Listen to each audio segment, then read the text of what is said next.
Olá, seja bem-vindo a mais um CTM, Curso Teológico Ministerial da Primeira Igreja Batista em Araras. Bom ter você aqui comigo. Nós estamos estudando a doutrina de Cristo, chamada de Cristologia, e nós já estudamos vários assuntos dentro dessa doutrina, e hoje nós vamos falar sobre a kenosis, que vocês já vão saber o que significa, e a união hipostática de Cristo. É sobre o esvaziamento de Jesus e a união de Jesus nas suas duas naturezas, humana e divina. Talvez seja um tema que você nunca tenha estudado, que Deus possa falar ao seu coração e que você possa aprender nessa aula. Então vamos começar com a kenosis. Dentro da teologia, para você entender melhor, existe esse pensamento, essa teoria da kenosis. Então muitas discussões foram levantadas, várias posições, teses dentro da teoria kenótica. E a kenosis é nada mais, nada menos do que o autoesvaziamento de Jesus, e esse termo vem de um texto do Novo Testamento que nós já vamos ler em Filipenses. Então, a questão da kenosis, do esvaziamento de Jesus. A palavra kenosis é extraída do verbo grego keno, que significa aí esvaziar-se. E é traduzido como esvaziou-se em Filipenses 2,7. Agora vamos acompanhar o texto, que eu creio que vai ficar mais claro para vocês. Filipenses capítulo 2, versículo 7. Paulo ele diz assim: seja a atitude de vocês a mesma de Cristo Jesus, que embora sendo Deus, não considerou o ser igual a Deus algo que deveria se apegar, mas esvaziou-se a si mesmo. Daí a palavra kenosis, esvaziou-se, vindo a ser servo, tornando-se semelhante aos homens. Então, só para ressaltar aqui, kenosis vem do grego keno e significa esvaziar-se. E ele é encontrado esse termo aqui em Filipenses capítulo 2. Numa questão prática, nós vamos levantar essa problemática, essa pergunta. Que limitações experimentou a segunda pessoa da Trindade, no caso Jesus, em sua encarnação? No sentido mais simples, do que Jesus se esvaziou quando ele se encarnou? Conforme Filipenses capítulo 2, versículo 7, nós vimos que ele esvaziou a si mesmo. Mas ele esvaziou do quê? Do que ele abriu mão quando ele se encarnou? Será que da sua divindade? Será que ele deixou de ser Deus e se tornou homem, mas sem os seus atributos? Será que ele se esvaziou de parte da sua divindade, de alguns dos seus atributos? É sobre isso que a kenosis fala. E tem muita gente com dúvida sobre isso. Então vamos estudar algumas teorias kenóticas que falam sobre a kenosis. Não existe só uma posição, existem várias. Por exemplo, essa daí, a teoria do absolutamente dualístico. Na encarnação, Cristo manteve os atributos éticos de sua divindade, isto é, o amor, a justiça, a retidão, a bondade, etc., abrindo mão dos atributos físicos, entre aspas, aqueles que indicam sua infinitude, que são os famosos onis. Então aqui, esse posicionamento de vários teólogos diz sobre a kenosis como esvaziamento de Jesus, não dos seus atributos como o amor, a bondade, a justiça, que são atributos éticos ou morais. Ele manteve esses atributos na integralidade quando ele se encarnou. Porém, ele abriu mão dos atributos dos onis, onipresença, onisciência, onipotência, quando ele se encarnou. Essa não é uma posição que nós cremos, mas é uma teoria. Uma outra teoria é absolutamente metamórfico. Então, na encarnação, Cristo abriu mão completamente de sua natureza e autoconsciência divinas. Ou seja, Jesus, ele deixou a sua divindade, ele deixou os seus atributos divinos, ele abriu mão disso e da sua autoconsciência como Deus.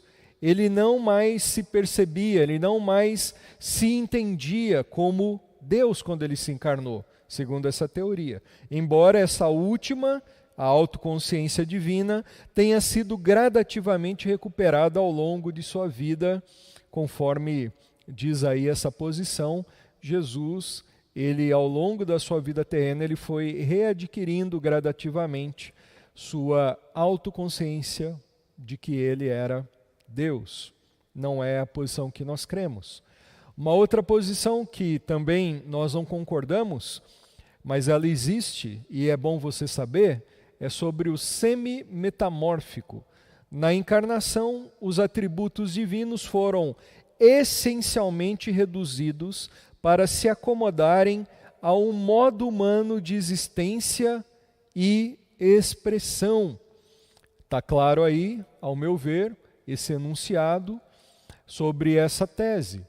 Então, se crê dentro dessa teoria que Jesus ele não abriu mão de todos os seus atributos, mas ele reduziu os seus atributos divinos para que ele pudesse então se acomodar no modo humano de existir e se expressar.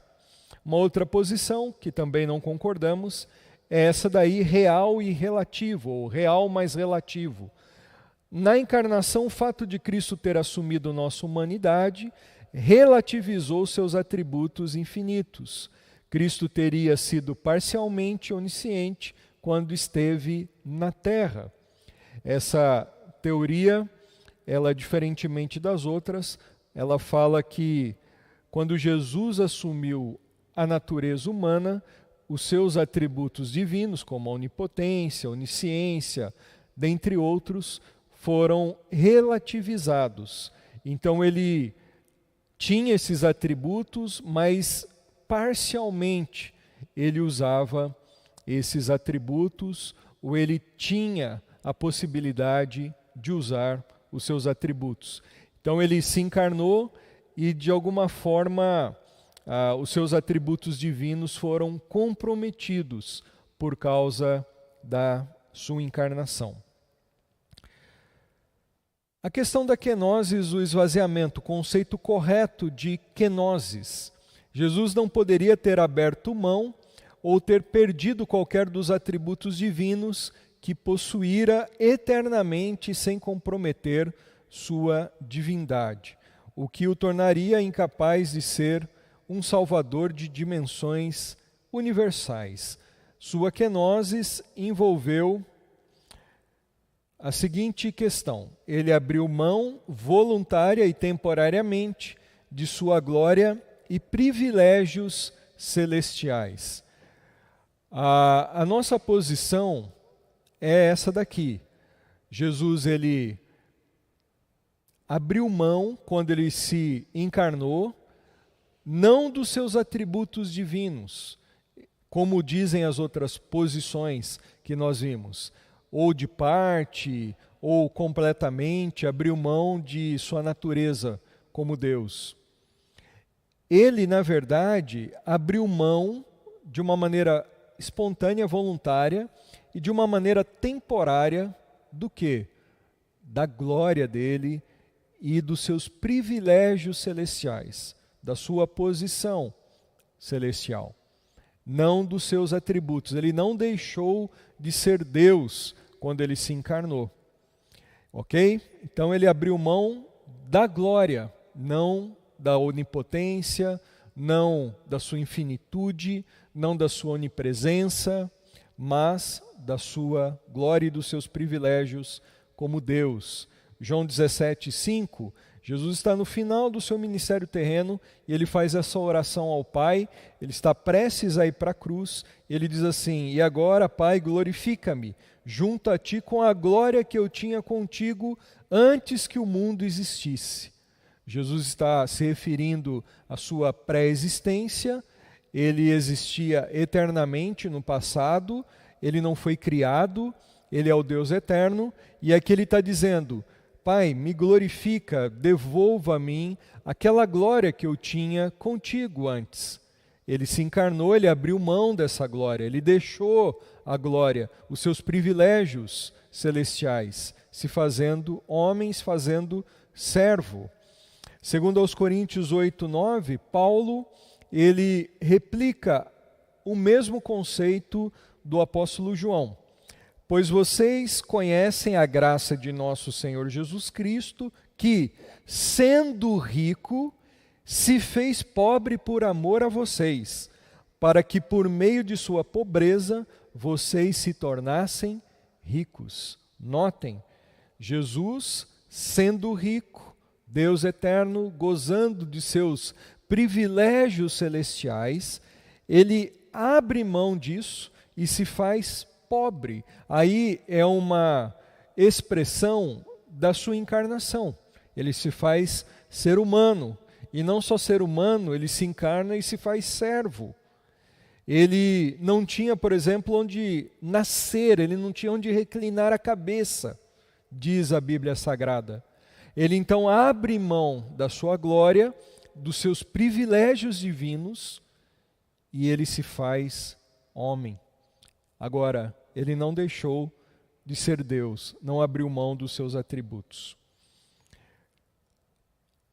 O melhor entendimento de Filipenses 2:7, dessa passagem, é o de que ela fala sobre Jesus abrindo mão de sua posição e do privilégio que ele gozava no céu.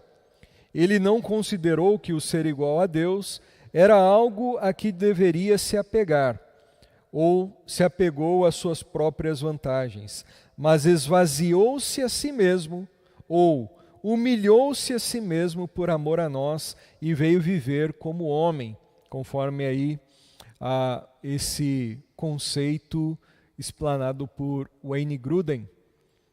Jesus, ele abriu mão então da sua glória e dos seus privilégios como Deus, mas não dos seus atributos divinos. Outra coisa que envolveu a kenosis, o esvaziamento do Senhor, primeiro, a gente viu que ele abriu mão voluntariamente da sua glória e temporariamente, porque durou até a sua ressurreição, depois ele recuperou a sua glória. A kenosis também envolve sua aceitação em assumir a semelhança de carne pecaminosa, não que ele pecou, mas ele assumiu a natureza humana. Ele assumiu a natureza humana depois da queda, da época depois de Adão que nós vivemos. Jesus, ele assume isso de uma maneira submissa. Então a kenosis envolveu também a sua aceitação em assumir a semelhança de carne pecaminosa. Filipenses 2:7, esvaziou a si mesmo, vindo a ser servo, tornando-se semelhante aos homens. Então, a semelhança da carne pecaminosa. Ele não deixa de ser Deus, mas ele assume também a natureza humana.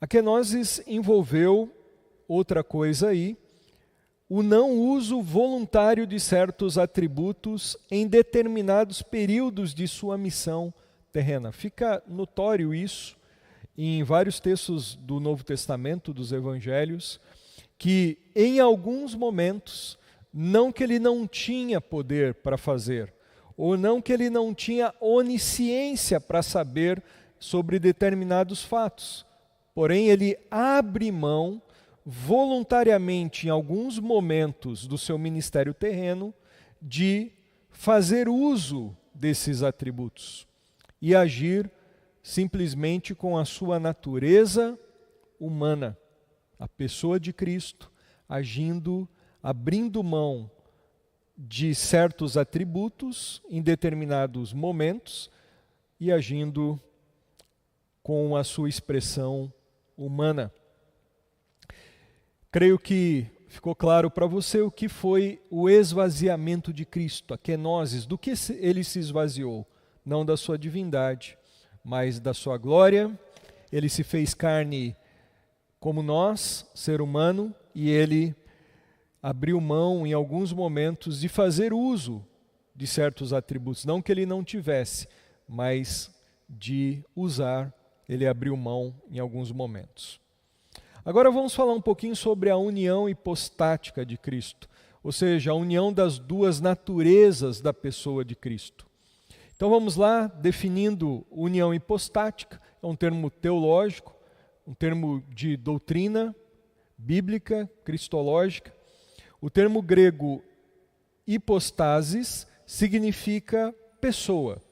Então, de onde vem o termo hipostático? Hipostasis significa pessoa. E o termo grego ousia significa natureza.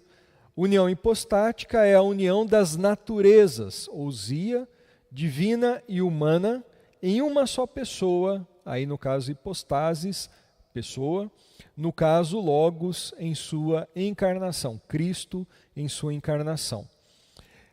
Ficou claro para você? União hipostática significa então a união das duas naturezas, divina e humana, na encarnação de Cristo, numa só pessoa. E nós vemos isso claramente nas Escrituras. Alguns conceitos interessantes sobre a união hipostática, preste bem atenção sobre isso. Diz assim aí R6 Pro: Jesus encarnado é alguém que é sui generis, ou seja, ele é uma pessoa incomum. Ele está numa classe sozinho. Uma única pessoa em toda a história humana é Deus encarnado. E o mistério da encarnação está além de nosso pleno entendimento. Jesus não é uma pessoa qualquer. Ele é uma pessoa sui generis. Ele está numa categoria sozinho. Não existe precedentes, não existem outros como o Senhor Jesus Cristo, que numa pessoa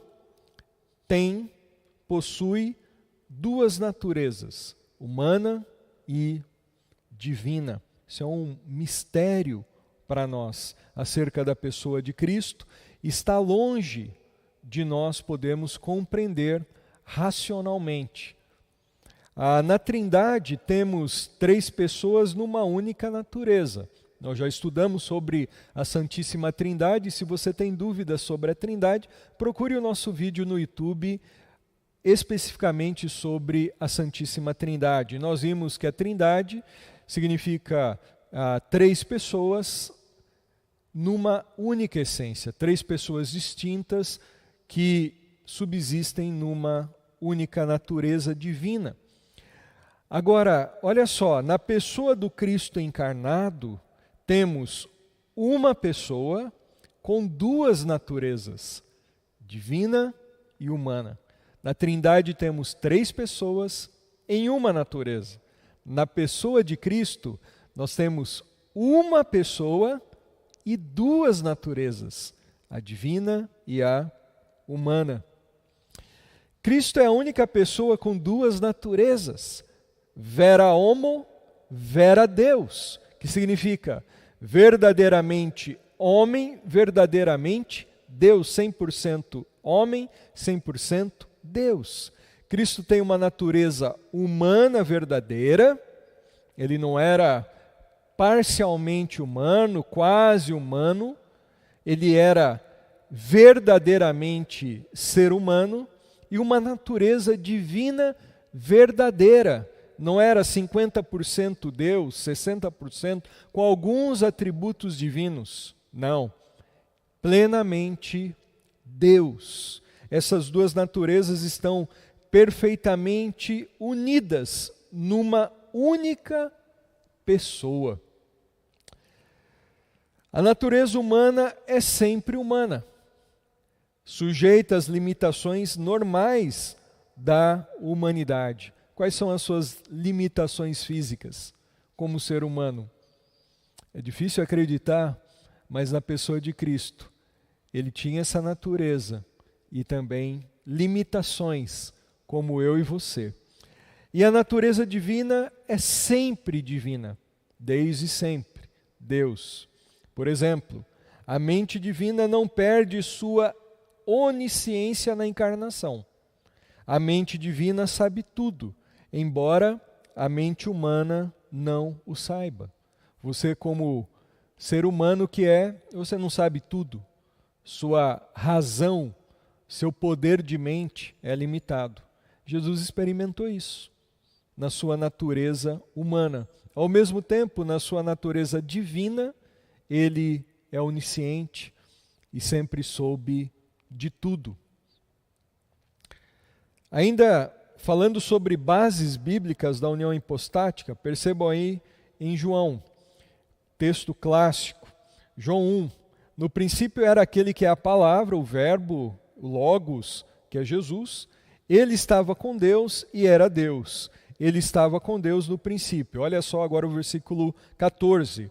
Aquele que é a palavra tornou-se carne, a encarnação, e viveu entre nós. Vimos a sua glória, glória como do unigênito vindo do Pai, cheio de graça e de verdade. Notaram aí a união hipostática? A união das duas naturezas numa só pessoa de Cristo. Aquele que era Deus, estava com Deus no princípio, se tornou carne, assumiu a natureza humana, juntamente com a sua natureza divina, na sua única pessoa. Outro texto muito interessante, que fala muito explicitamente da união hipostática. Romanos 9, 4 e 5. O povo de Israel, deles é a adoção de filhos, deles é a glória divina, as alianças, a concessão da lei, a adoração no templo e as promessas. Deles são os patriarcas, Jacó, Abraão, Isaque, e a partir deles se traça a linhagem humana de Cristo, que é Deus, acima de tudo, bendito para sempre. Amém. Que texto impressionante, mostrando a união hipostática, a união das duas naturezas numa só pessoa, a de Cristo. Da linhagem humana de Cristo, ele fala aí. Os patriarcas, o povo de Israel, Jesus era judeu, ele vem humanamente falando dessa linhagem. Então ele tem natureza humana, ao mesmo tempo que ele tem natureza divina. Ele é Deus acima de tudo e bendito para sempre. Um outro texto para a base bíblica de união hipostática, 1 Timóteo 3,16. Não há dúvida de que é grande o mistério da piedade. Deus foi manifestado em corpo. Até aí. Deus foi manifestado em corpo, em carne, em ser humano. Olha aí a união das duas naturezas, esse grande mistério na pessoa de Jesus Cristo. Vejam só o que diz Charles Ryrie. Esse conceito de unidade ou união hipostática, união em uma única pessoa das naturezas humana e divina, provavelmente é um dos mais difíceis de entender na teologia. Nenhum de nós viu a deidade ou a divindade, exceto conforme as Escrituras revelam Deus. E nenhum de nós viu sua humanidade perfeita, exceto na revelação das Escrituras que mostram Adão antes da queda e do nosso Senhor. Queridos, esse é um conceito não racional, mas aceito pela fé da união hipostática. Nós nunca vimos isso pessoalmente. Nós não temos referências visíveis dessa pessoa como Jesus Cristo é. Não existe nenhum outro como ele. Nunca existiu, nunca existirá. Então nós cremos o que? Na revelação das Escrituras, que dizem, as Escrituras no caso, que Jesus, na sua encarnação, ele se tornou uma pessoa com duas naturezas, humana e divina. Depois de muitos debates nos primeiros séculos sobre a pessoa de Cristo, as naturezas de Cristo, ele era pouco Deus, muito Deus, nada Deus, pouco humano, nada humano, várias heresias surgindo. Houve o Concílio de Nicéia, em 300 e pouco, e agora o Concílio de Calcedônia, e na Turquia, ou lá na época em Constantinopla, em 451. O Concílio de Calcedônia se tornou a definição nossa, protestante, conservadora, acerca de Cristo, da pessoa dele e suas duas naturezas.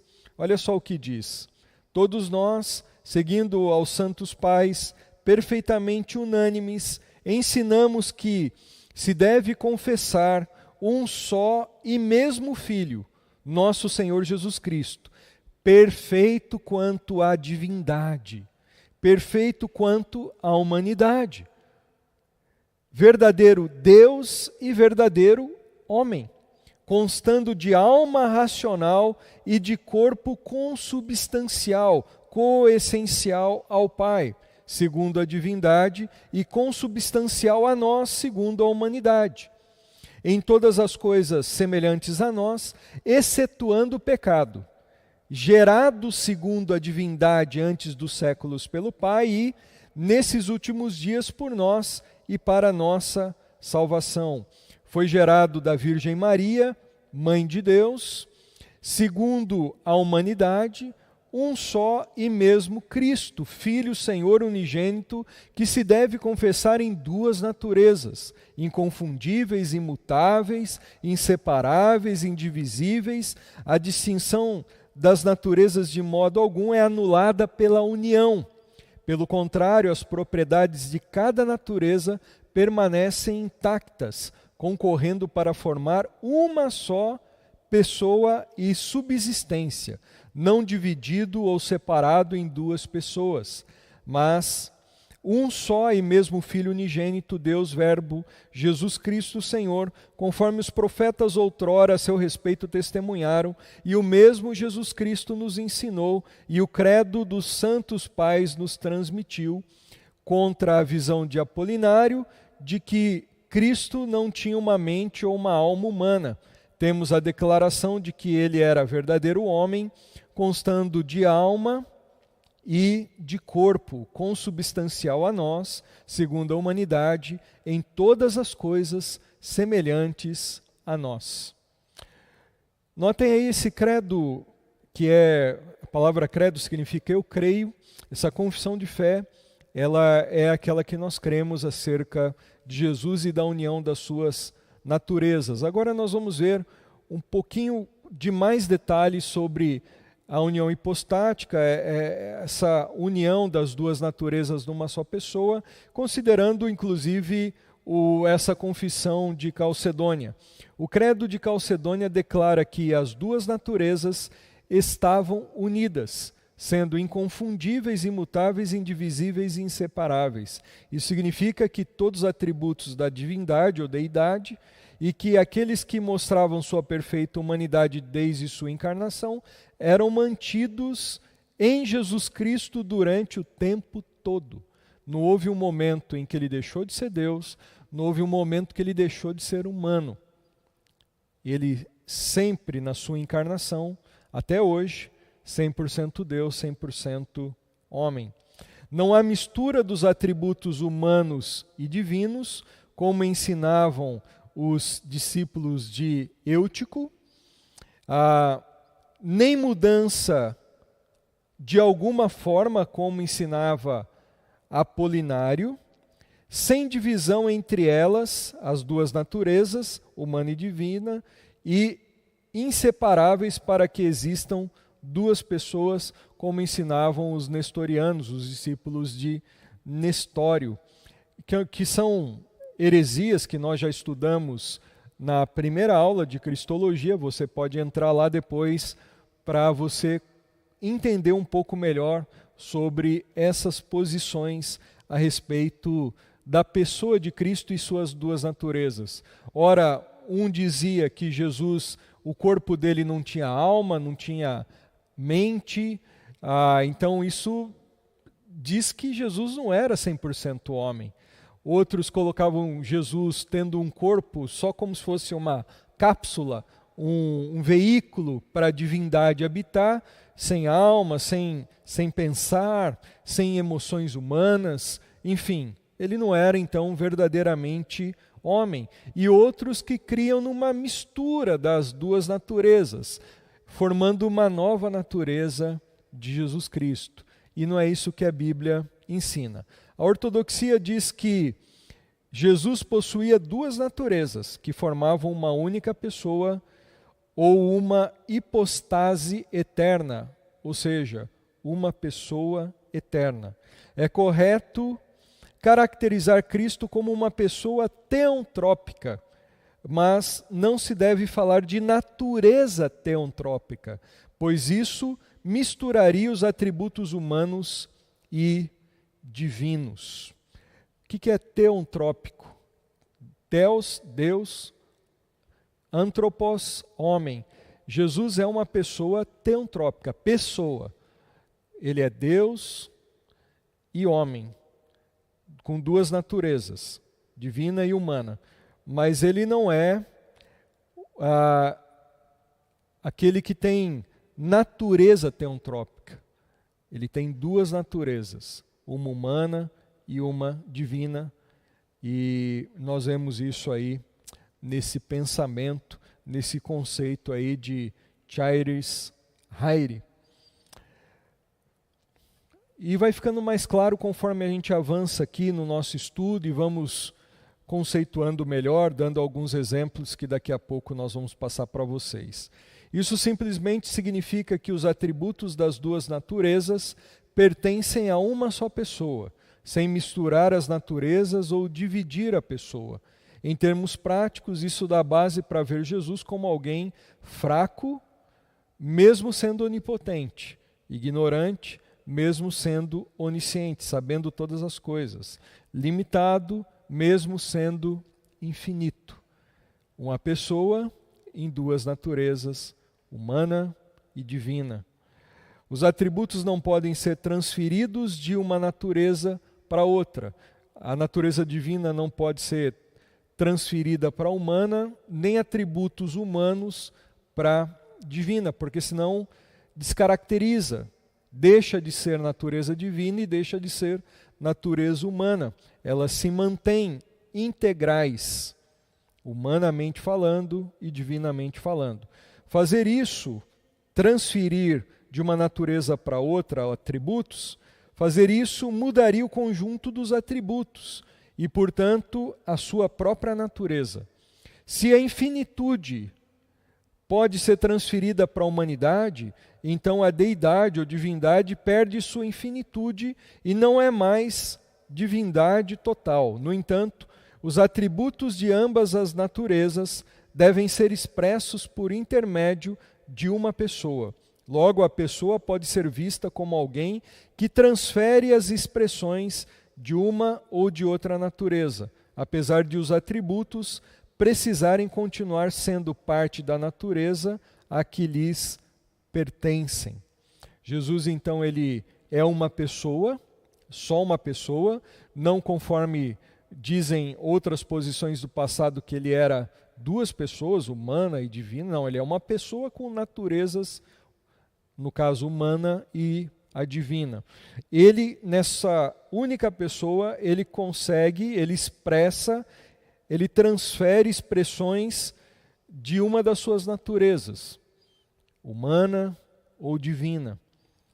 E agora, nenhuma deixa de ser o que elas são, humana ou divina, tá ok? Quando observamos a vida de Jesus conforme mostrada nas páginas da Escritura, certas ações são fáceis de atribuirmos à sua natureza humana. é muito claro na Bíblia, muitas vezes nós percebemos expressões da natureza humana de Jesus, da pessoa de Jesus na sua natureza humana. Quando Jesus transpirou no jardim do Getsêmani, suou sangue, na noite anterior à sua crucificação, isso foi uma manifestação divina. O suor é algo que esperaríamos haver em Deus? Não, Deus não transpira. De modo semelhante, ele não sente fome, não sangra, nem chora. Acima de tudo, a natureza divina não morreu na cruz. Se a natureza divina tivesse morrido, o universo teria deixado de existir, porque o universo ele é mantido por Deus. Se Deus tivesse morrido, a natureza divina de Jesus, o universo teria se extinguido na cruz. Da mesma maneira, quando Jesus disse que não sabia o tempo específico da consumação do século, quando seria o seu retorno, isso foi obviamente uma afirmação da sua humanidade, da sua natureza humana. Então, suor, lágrimas, dor, transpirar, sangrar, são expressões típicas da natureza humana de Jesus. Alguns se opõem dizendo que se Deus sabe tudo e se em Cristo há uma união perfeita da natureza divina com a natureza humana, como poderia haver qualquer coisa que Jesus não soubesse? Isso é o mesmo que perguntar como Jesus, com sua natureza divina, pôde ter experimentado fome, algo que a Bíblia diz com muita clareza. Nitidamente, em certas situações do ministério de Jesus, ele abriu mão de fazer uso dos seus atributos divinos, como a onisciência, e expressar ações, pensamentos, atitudes da sua natureza humana, que é limitada, como eu e você. Então, por isso que em alguns momentos ele parece não saber coisas do futuro. Por quê? A pessoa de Cristo expressando a sua humanidade, abrindo mão temporariamente de fazer uso do seu atributo divino, como, por exemplo, a onisciência. Como Jesus poderia ser onipotente e ser fraco? Como ele poderia deixar o mundo e ainda estar presente em todos os lugares? Como ele poderia aprender alguma coisa e ser onisciente? Depois de ter enfrentado dificuldades para entender esses ensinamentos, a igreja chegou na definição de Calcedônia, que nós já vimos, que falava de Cristo e de suas duas naturezas diferentes, que mantinham suas propriedades peculiares. Natureza divina com seus atributos divinos, a natureza humana com seus atributos e limitações humanas. Mas trabalhavam juntas essas duas naturezas numa única pessoa de Cristo. Uma das naturezas faz algumas coisas que a outra não faz.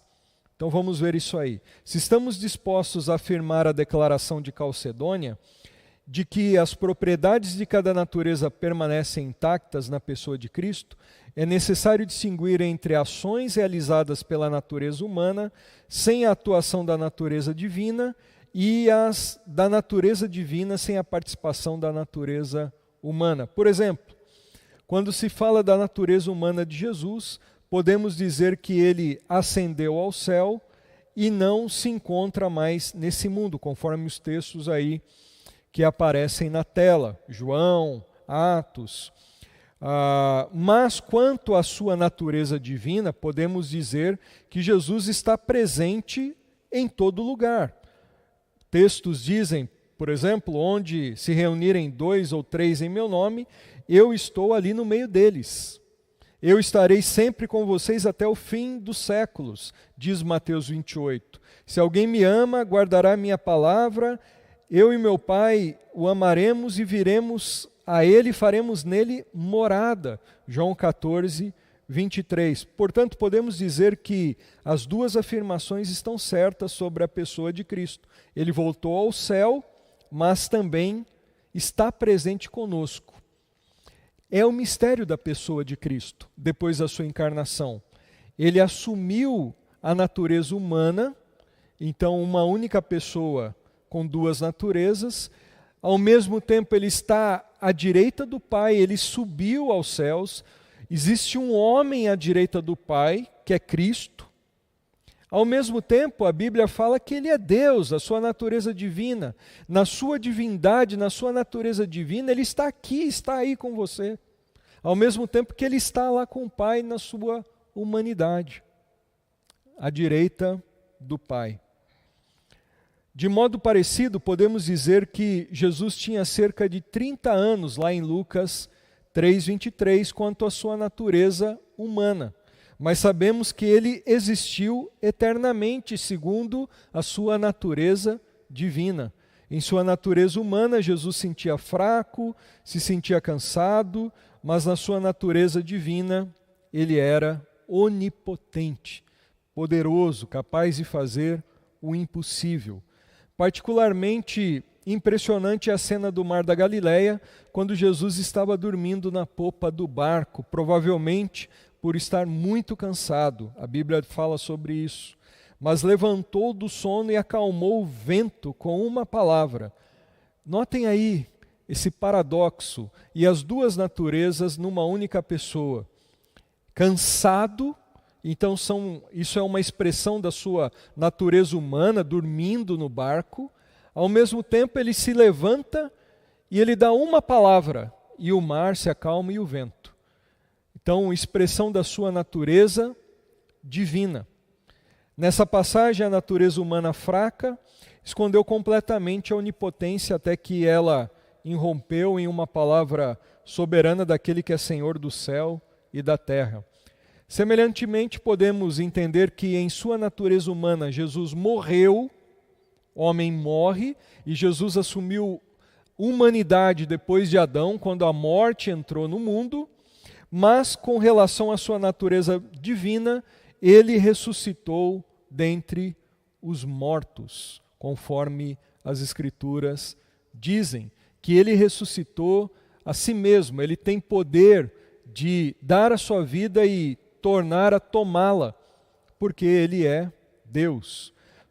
Heber Campos diz: somente um redentor com uma natureza divina poderia ser poderoso. Somente um Redentor com natureza humana poderia morrer pelos nossos pecados. Deus não podia morrer, Deus não morre.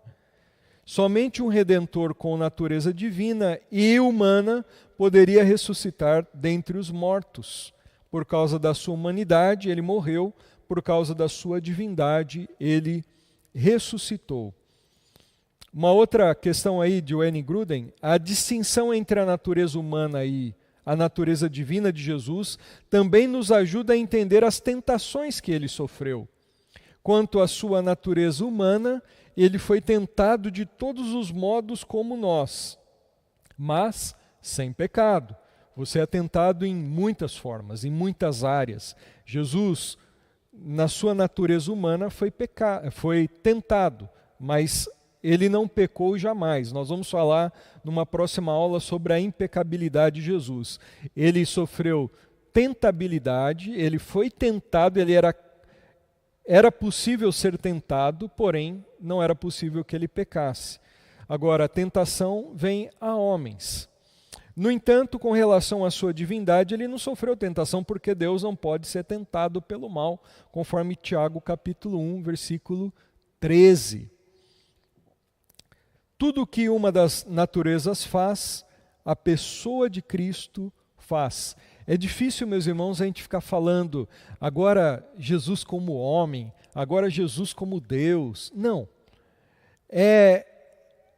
Quando uma natureza faz alguma coisa, curar um cego, ou estar cansada, ou chorar, é a pessoa de Cristo que faz. Não são duas pessoas, uma humana e uma divina. É uma única pessoa que expressa essas duas naturezas. Concluindo, a importância da união hipostática, a importância das duas naturezas no Cristo encarnado. Notem, antes de Jesus se encarnar, ele já existia na sua natureza divina, para sempre.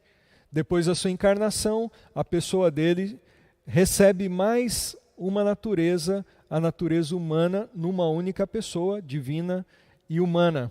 Então não houve uma subtração na pessoa de Cristo quando ele se encarnou. Ele não deixou de ser quem ele era. Pelo contrário, houve uma adição. Ele se tornou também homem, ou recebeu também a sua natureza humana. Ah, mas Deus não é imutável? Jesus mudou? Não. Ele permanece o mesmo Deus, com todos os seus atributos. Ele nunca mudou. Porém, ele agora é o Deus homem e será Deus homem eternamente. Lá no céu, ele subiu e está à direita do Pai. Quem está lá? Deus homem. Quem voltará? Deus homem. No céu há um homem lá, perfeito, que é o próprio Deus, Jesus Cristo. Vamos ver a importância aí da união hipostática relacionada aos atos da pessoa de Cristo.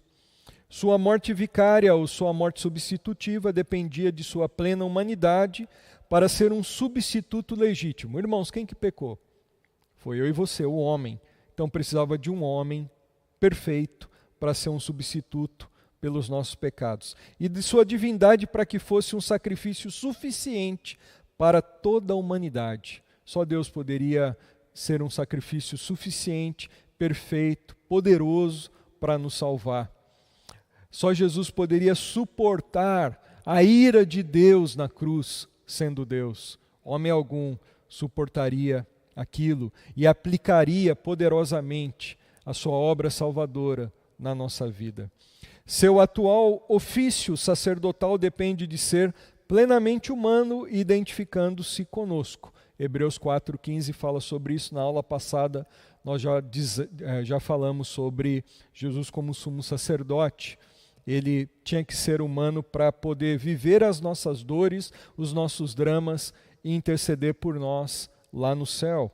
Seu futuro ofício como rei exige ambas as naturezas para que possa abarcar toda a criação sob sua autoridade e cumprir as promessas feitas a Adão e Davi. O rei Messias, que a Bíblia fala, tinha que ser humano, descendente de Davi, da tribo de Judá. Jesus era descendente de Davi, da tribo de Judá, inclusive nasceu na cidade de Davi, em Belém. E, ao mesmo tempo, ser eterno, ser Deus, para reinar poderosamente, governar sobre a criação, sobre o universo. Homem algum poderia fazer isso. Agora, a pessoa de Cristo, na sua natureza humana e divina, ele pode, ele cumpre aquilo que a Bíblia determina sobre o grande rei Messias. E um dia ele voltará e ele cumprirá essas promessas, essas alianças que Deus fez com Davi e com Abraão de abençoar todas as famílias da terra. Irmãos, que Deus abençoe vocês, continuem seus estudos. Se você não entendeu, volta lá, dá uma parada, faz umas pesquisas, leia os textos bíblicos e que você possa compreender mais sobre essa doutrina e ficar cada vez mais impressionado com essa pessoa maravilhosa de Jesus Cristo, essa pessoa sui generis, essa pessoa especial, Deus, homem, 100% Deus, 100% homem. Que Deus te abençoe. Um grande abraço.